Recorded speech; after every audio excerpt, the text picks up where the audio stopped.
마태복음 5장부터 7장까지는 산상수훈이라고 알려진 가르침입니다.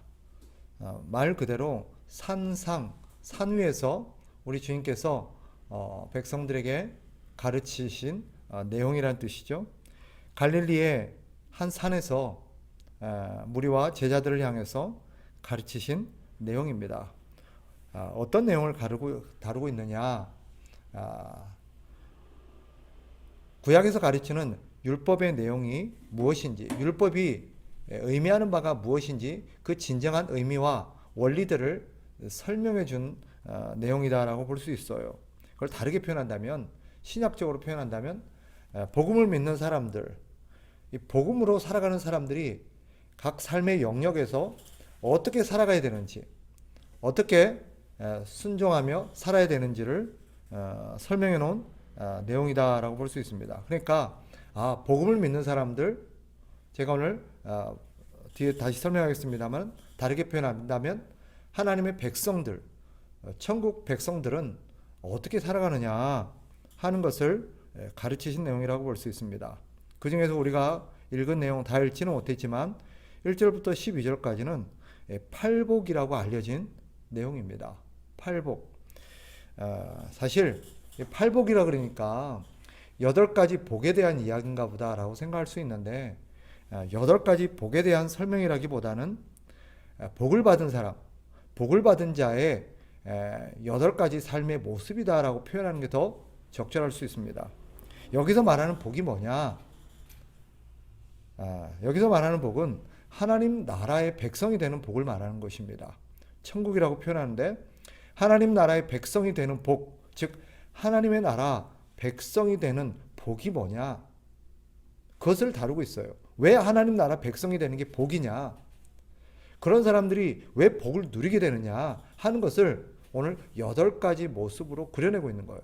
다르게 말하면 하나님 나라 백성은 8가지 꼭 8가지만은 아니지만 이 8가지의 각 상황 속에서 삶의 모습들이 나타나고 8가지의 어떤 그런 반응들을 보인다.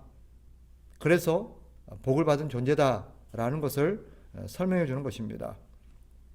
오늘은 그 중에서 우리가 다는 못하겠고 한 4가지, 총 8가지 중에서 4가지를 간략하게 좀 설명을 드릴까 합니다. 제일 먼저 나오는 것이 심령이 가난한 자죠. 그죠? 심령이 가난한 자가 복이 있다. 심령이 가난한 자. 이게 무슨 말이냐? 이것은 우리의 마음이 가난해졌다는 거죠. 마음이 가난해졌다는 것은 뭐냐? 내 마음 속에 텅 비었다는 거예요. 내 마음이 세상적인 어떤 것들을 다 비워내는 거예요. 욕심과 또 여러 가지 세상적인 것들을 추구하는 그런 마음들을 싹 비워내서 내 마음이 가난해졌다는 것입니다. 왜? 그 안을 예수님과 하나님의 나라로 가득 채우기 위해서. 그래서 이렇게 설명할 수 있어요. 마음이 가난한 자는 어떤 자냐? 예수님이 그 안에 가득 채워질 수 있도록 예수님의 것으로, 예수님이 우리에게 주시는 그런 복으로, 하나님의 나라로 내 안을 가득 채우도록 세상 것을 다 비워낸 사람이에요. 이게 마음이 가난한 사람입니다.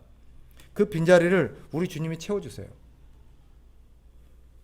그래서 마음이 가난한 사람이 어떤 사람이에요? 세상 것은 다 비워지고 내 안에 주님으로 가득 찬 사람, 하나님의 나라로 가득 찬 사람, 그 사람이 마음이 가난한 사람이고 그 사람이 복이 있는 사람이라는 거예요. 왜요? 세상 것으로 가득 찬 사람은요, 하나님의 나라가, 하나님의 나라, 하나님이 주신 복으로 안에 채울 게 없어요. 그런 거예요. 그런데 하나님이 주시는 하나님의 복에 어떻게 보면 결정체라고 할 수 있는 예수 그리스도로 내 안을 가득 채우기 위해서, 이걸 좀 더 풀어 설명한다면 예수님이 주시는 복으로 나를 가득 채우기 위해서 나를 비워낸 사람, 그 사람이 진짜 복이 있다는 거예요. 왜 그러겠어요? 우리 주님이 내 안을 가득 채워주실 것이기 때문에. 세상 것으로 우리 안을 가득 채우면 좋을 것 같지만 사실은 세상 것은요, 잠시 잠깐입니다. 그리고 그것은 좋은 것보다 우리에게 안 좋은 것들, 결국 죄로 우리의 영혼을 망하게 하는 가능성이 높아요. 그래서 우리 주님이 없는 세상적인 것들은 결국 우리를 망하게 하는 것들입니다. 그래서 마음이 가난하다는 것은 내 안에 세상의 어떤 욕심과 소망들을 다 비워내고 우리 주님으로 내 안이 가득 찬 사람, 그 사람이 마음이 가난한 사람입니다. 두 번째, 애통한 자는 뭐냐? 두 번째, 애통한 자가 복이 있다라고 말이죠. 애통하다는 것은 뭐요? 너무 억울해하는 마음이에요. 억울한 마음. 억울해서 막 슬피 우는 마음이 애통입니다. 그러니까 왜 억울하냐? 이것은 세상의 일로 인해서 세상에서 내가 뭔가 억울한 일을 당하고 어떤 세상적인 것으로 억울하다기보다는 바로 내가 주님의 말씀대로 살고 주님의 뜻대로 살고 주님의 하라는 대로 살아가고 있는데 그로 인해서 내가 당하는 억울함들이에요. 이게 분명 옳은데, 이게 맞는데, 우리 주님이 이렇게 살기를 원하시는데 이렇게 사는데 세상이 나한테 뭐 하는 거예요? 악하게 대하는 거예요. 그래서 내 마음이 억울해지는 거예요. 이게 바로 애통하는 사람입니다. 주님 뜻대로 살다가 세상으로부터 억울한 일을 받은 하나님의 자녀가 느끼는 슬픔, 그것이 애통이에요.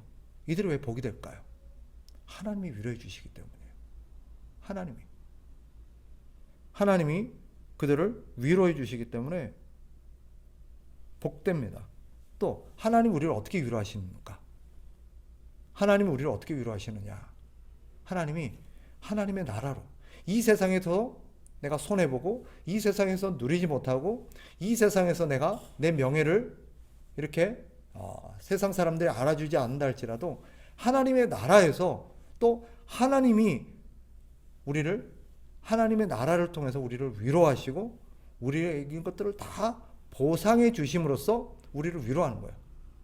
말로만이 아니라 하나님께서 우리를 위로해 주세요. 뭘로? 더 좋은 것으로, 하나님의 나라의 것으로. 그래서 이 사람들이 복이 있는 것입니다. 그런데 애통할 게 없는 사람, 이 사람은 뭐예요? 하나님의 뜻대로 살아본 적도 없고 하나님을 위해서 뭔가 손해본 것도 없고 하나님의 말씀대로 살다가 억울한 일을 당해본 적이 없으니까 하나님께서 위로해 줄 게 없는 거예요. 왜? 이 사람들은 이미 세상에서 다 위로를 받았거든요. 이런 사람들에게는 우리 주님이 위로해 줄 게 없어요. 그러나 기억해야 돼요. 내가 주님의 뜻대로 주의 말씀대로 그렇게 삶으로 인해서 내가 당하는 억울함, 이 억울함에는 뭐까지 포함돼요? 손해까지. 경제적이고 사회적이고 정치적이고 내가 나를 두는 모든 어떤 손해들까지 우리 주님께서 다 위로해 주시는 거예요. 어떨 때 위로가 돼요? 보상해 줄 때, 그죠? 보상이 될 때 위로가 되는 거잖아요. 그런 것까지 포함된 거예요. 세 번째, 온유한 자는 어떤 자냐? 온유한 자. 우리가 온유하면 어떤 부드러움을 떠올릴 수 있는데 여기서 온유하다는 것은 사실은 견고한 마음입니다. 하나님을 향해서 흔들리지 않는 견고함. 즉 모두 어떤 상황 속에서도 하나님을 신뢰하고 하나님의 말씀을 신뢰하는 그런 마음이 온유한 마음이에요. 우리가 생각하는 것과 좀 다르죠? 이는 이런저런 상황이 온다고 해서 흔들리지 않아요. 왜냐하면 이미 그 사람은요, 하나님의 말씀과 하나님의 은혜의 어떤 훈련과 다듬음 속에서 하나님이 옳고 하나님의 말씀이 진리고 하나님의 뜻대로 사는 것이 복된 길이라는 것을 이 사람은 깨달았기 때문에 하나님만을 신뢰해요. 그래서 상황 속에서 흔들리지 않습니다. 그냥 하나님을 향해서 말씀을 향해서 올곧은 마음, 이것이 온유함입니다. 이 사람들은요, 결국 하나님을 믿기 때문에 하나님이 말씀이 옳다는 것도 믿고 하나님의 말씀대로 이루어질 거라는 걸 믿어요. 결국 그 결과에 따라서 우리가 승리할 것이고 장차 하나님의 나라가 이루어질 것이고 하나님의 나라에서 우리가 하나님의 백성으로서 살아가게 될 것이며 그 하나님의 나라에서 하나님께서 이 모든 것들을 완성하시고 또 우리에게 약속하신 모든 것들을 이루실 거라는 그런 믿음이 있기 때문에 흔들리지 않는 마음이에요. 흔들리지 않는. 그래서 온유한 자들은요, 유혹에 잘 넘어지지 않아요. 유혹에 넘어지지 않습니다. 유혹이 와도 사람들이 이렇게 유혹하고 저렇게 유혹하고 막 이렇게 가문이설로 우리를 막 꼬드긴다 할지라도 이 사람의 중심에는 그래도 하나님의 말씀이 오라 라고 말씀에다가 뿌리를 내리는 거예요. 그런 자에게는 하나님께서 어떻게 한대요? 온유한 자는 그들이 땅을 기업, 이 땅이 뭐예요? 하나님의 나라를 말하는 거예요. 하나님의 나라를 기업으로 받을 것이다. 이 사람들은 그것을 믿는 거예요. 틀림없이 하나님의 나라를 기업으로 받을 거라는 것을 확신해요. 그래서 흔들리지 않는 거예요. 이 땅에서 땅 한 평, 이 땅에서 아무리 넓은 땅을 차지해봤자 사실은 하나님의 나라와는 비교할 수 없다는 것을 믿기 때문입니다. 그래서 하나님을 신뢰하며 흔들리지 않는 거죠. 마지막, 의에 줄이고 목마른 자. 의에 줄이고 목마른 자. 이는 어떤 사람이냐? 자신의 욕심대로, 자신의 욕구대로 살지 않아요. 자신의 욕구대로 살지 않고 이 사람 뭘 추구해요? 의를 추구합니다. 의. 이 사람은 의를 추구하며 살아요. 보통 사람은 자신의 어떤 욕망이 있잖아요. 그죠? 인간에게는 기본적인 욕망이 있어요. 먹고 싶고, 또 놀고 싶고, 또 자고도 싶고, 이런 기본적인 욕망이 있습니다. 그런데 이 사람은 욕구대로 살지 않고 그 욕심을 극복하고 그 욕심을 추구하는 게 아니라 의를 추구합니다. 의가 뭐냐? 하나님과의 바른 관계, 사람과의 바른 관계를 말하는 거예요. 그게 의입니다. 그래서 이 사람들은 어떻게 살아요? 나에게 이익이 되고 내가 이렇게 하면 더 좋을 것 같아요. 그러나 뭘 생각해요? 하나님과의 관계를 생각하고 다른 사람과의 관계를 생각합니다. 쉽게 말하면 아주 단적인 예를 들면 정말 맛있는 게 있어요. 맛있는 게 많이 놓여 있어요. 그런데 맛있는 게 예를 들어서 제한되고 있다 칩시다. 맛있는 게 사람이 10명인데 정말 맛있고 내가 먹고 싶었던 그런 것들이 5개밖에 없어요. 그럼 어떻게 해요? 보통 사람 같으면 어떻게 해요? 내가 먼저 먹을 수 있으면 자기가 먼저 먹어버리겠죠. 그러나 이 사람은 뭐예요? 하나님을 생각하고 다른 사람과의 어떤 관계를 생각해요. 그래서 다른 사람을 위해서 자기 욕심을 절제할 줄 아는 거예요. 양보할 줄 알고 희생할 줄 아는 거예요. 이게 의에 줄이고 목마른 자입니다. 이 사람은 언제나 어떤 일을 처리해 나갈 때 관계를 더 중요하게 여겨요. 하나님과의 바른 관계, 사람과의 바른 관계를 더 중요하게 여기면서 추구합니다. 내가 이렇게 하면 저 사람에게 불이익이 돌아간다든지 저 사람에게 손해가 간다든지 물론 올바른 것들도 하지 않는다는 그런 뜻은 아니에요. 그러나 때로는 다른 사람을 위해 다른 사람과의 관계와 하나님과의 바른 관계를 위해서 불의한 일을 하지 않는 거예요. 왜? 하나님을 실망시키고 싶지 않으니까. 다른 사람을 실망시키고 싶지 않으니까 불의한 일을 하지 않아요. 내가 이렇게 하면 저 사람이 얼마나 실망하고 얼마나 상처를 입고 얼마나 배신감을 느끼겠어. 그리고 그로 인해서 우리 하나님이 얼마나 실망하겠어. 하지 않아요. 그런데 그 정도가 아니에요. 넘어서요. 심지어는 이거는 당연히 죄를 짓고 다른 사람에게 손해를 입히고 불의한 일을 하지 않는 거죠. 근데 그걸 넘어서서 뭐까지 하지 않아요? 때로는 내가 당연히 할 수 있는 거고 당연히 내가 누릴 수 있는 건데도 불구하고 이거 내가 누림으로 인해서 다른 사람들이 누리지 못하게 되는, 이건 나쁜 것이 아니에요. 죄가 아니에요. 아까 맛있는 걸 내가 먼저 먹을 수 있다고 해서 먹는 게 죄는 아니지요. 그런 것처럼 죄는 아님에도 불구하고 우리 하나님을 생각하고 하나님이 기뻐할 걸 생각하고 다른 사람들에게 돌아갈 어떤 그런 것들을 생각하면서 자신의 욕심과 자신의 어떤 것들을 절제할 줄 아는 사람. 이 사람이 뭐 어떤 사람이에요? 의에 줄이고 목마른 사람이에요. 이 사람들은 하나님과의 관계, 사람과의 관계를 추구하고 그 속에서 의로움을 추구합니다. 이런 사람들에게는 역시 복이 있대요. 그들이 배부를 것이며. 배부를 것이며. 배부르다는 게 뭐예요? 내가 다른 사람들 때문에 내가 절제했잖아요. 그죠? 내가 막 못 먹었잖아요. 쉽게 말하면 먹을 거로 친다면.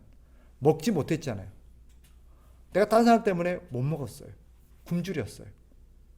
참았어요. 그러니까 하나님이 어떻게 해요? 하나님께서 나를 먹여주는 거예요. 예를 들면 내가 다른 사람 생각하면서 내가 참아요. 그리고 다른 사람 먹는 걸 보면서 그래 흐뭇해하고 그래 저 사람이 기뻐하고 만족해하고 저 사람이 저것을 해서 행복해하니까 됐어. 근데 나는 어때요? 그래도 배고픈 건 어쩔 수 없어요. 내 안에도 여전히 그런 주림이 있어요. 그런데 그걸 누가 채워줘요? 하나님이 채워줘요. 그것도 더 좋은 것으로. 하나님이 배고프지, 많이 참았지, 고생했어 하고 하나님이 더 좋은 것으로 채워주는 거예요. 이 사람은 그런 하나님이 주실 더 좋은 것을 바라본다는 게 아니라 하나님과 다른 사람들을 사랑하고 그 사람들을 먼저 생각함으로써 그 사람들에게 유익이 돌아가도록 자기 욕심을 절제하는 줄 아는 사람입니다. 이런 사람이 의에 줄이고 목마른 사람입니다. 오늘 본문에는 바로 하나님 나라 백성, 하나님의 백성들은 왜 이 사람들이 복을 받을 수밖에 없는지, 왜 이 사람들이 복이 된지를 오늘 본문을 통해서 쭉 설명하고 있죠. 오늘 네 가지를 우리가 살펴봤어요. 그들은 마음이 가난한 사람들이에요. 마음이 가난하다는 게 뭐라고 그랬어요? 세상 것을 다 비워내고 주님으로 그 안을 가득 채우는 사람이에요. 두 번째는 애통하는 사람이랬어요. 하나님의 말씀대로 살고 하나님을 위해서 살다가 세상에서 억울하고 세상에서 이렇게 핍박과 세상에서 이렇게 손해와 그런 거에서 슬픔을 경험한 자들이에요. 그리고 세 번째는 어떤 자예요? 온유한 자예요. 온유한 자는 하나님을 신뢰하면서 흔들리지 않는 자랬어요. 하나님 끝까지 믿어요. 옆에서 뭐라 그래도. 의에 줄이고 목마른 자는 어떤 자라고요? 자기 욕심, 자기 욕망대로 살지 않고 하나님과 다른 사람과의 바른 관계를 위해서 자기를 절제할 줄 아는 사람. 그런 것들을 다른 사람을 기쁘게 하고 하나님을 기쁘시게 하며 그것을 자신의 양식으로 삼고 살아가는 사람. 그 사람이 의에 줄이고 목마른 사람입니다. 이런 사람들은 복이 있어요. 왜 복을 받을까요? 하나님께서 그를 채워주시고 하나님이 그를 먹여주시고 하나님이 그 모든 것들을 보상해 줄 것이기 때문에 이게 하나님 나라 백성들의 삶의 모습이에요. 하나님 나라 백성은 그렇게 사는구나. 그래서 때로는 사람들 보기에 어리석어 보일 때도 있고 정말 미련해 보일 때가 있어요. 그러나 그들이 그렇게 하는 이유가 있어요. 하나님을 믿기 때문이에요. 하나님이 주실 약속을 믿기 때문이고 하나님과 함께 살아갈 하나님의 나라를 꿈꾸기 때문입니다. 그리고 지금 이 땅에서의 우리가 누리는 것보다 하나님으로 인해서 하나님의 나라에서 누릴 것들이 훨씬 값지고 비교할 수 없는 복이라는 것을 믿기 때문이에요. 우리에게 이런 믿음이 있기를 바랍니다.